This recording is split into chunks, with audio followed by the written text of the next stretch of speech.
রায়পুরায় আন্তর্জাতিক নারী নির্যাতন প্রতিরোধ পক্ষ ও বেগম রোকেয়া দিবস উপলক্ষে সাংবাদিক বিনাকে জয়িতা সংবর্ধনা। মোহাম্মদ বাদল মিয়ার তথ্য ও ভিডিও চিত্রে দেখুন বিস্তারিত।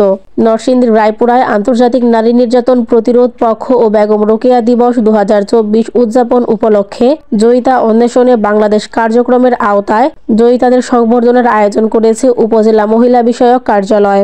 সোমবার 9 ডিসেম্বর উপজেলা পরিষদ হলরুমে উপজেলা প্রশাসনের সহযোগিতায় 4 ক্যাটাগরিতে 4 জনকে সংবর্ধনা প্রদান করা হয়। উপজেলা মহিলা বিষয়ক কর্মকর্তা মুসাম্মদ ফাতেমা আক্তারের সভাপতিত্বে প্রধান অতিথি হিসেবে উপস্থিত ছিলেন উপজেলা সহকারী কমিশনার ভূমি শফিকুল ইসলাম।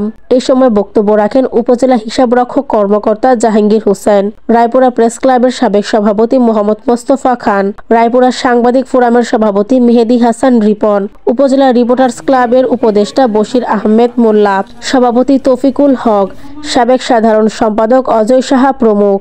এর আগে এবারের মনোনীত 4 জন জয়িতা তাদের জীবনের গল্প শোনান সবাইকে। জয়িতা সংবর্ধিতরা হলেন অর্থনৈতিকভাবে সাফল্য অর্জনকারী বিলকিস আক্তার, শিক্ষা ও চাকুরির ক্ষেত্রে সাফল্য অর্জনকারী বিনা বেগম, সাফল্য জননী শাহিদা রবি ও সমাজ উন্নয়নে অসামান্য অবদান রেখেছেন কাকলি তালুকদার। আমি বিনা আক্তার, আমিও একজন জয়িতাদের মধ্যে আমি একজন জয়িতা। আমাকে অর্থনৈতিকভাবে শিক্ষা উন্নয়নে অর্থনৈতিকভাবে সাফল্য অর্জনকারী জয়িতাদের ক্যাটাগরিতে নির্বাচিত করার জন্য উপজেলা প্রশাসন ও মহিলা বিষয়ক কর্মকর্তা মহোদয়কে আন্তরিক শুভেচ্ছা। আসলে বিষয়টা হলো নারীরা যে সমাজে উন্নয়নমূলক কাজে অংশগ্রহণ করে তারাও যে অর্থনৈতিকভাবে সাফল্য অর্জন করতে পারে, সমাজের প্রতিকূল অবস্থা থেকে বেরিয়ে তারা যে এগিয়ে যেতে পারে এর একটি দৃষ্টান্ত হলো বর্তমানে বিভিন্ন কাজে যোগদান করতেছে এবং সফলতার সাথে তারা কাজ করতেছে। আমার জীবনের এই প্রতিকূলতা অবস্থা হলো আমি একজন সাংবাদিক, আমি একটি জাতীয় মিডিয়াতে কাজ করি, মোহনা টেলিভিশনে। আমার অল্প বয়সে বিয়ে হয়ে যায়, তারপরও আমি আমার সংসার ঠিক রেখে আমি লেখাপড়া করেছি এবং এই সাংবাদিকতায় এসেছি।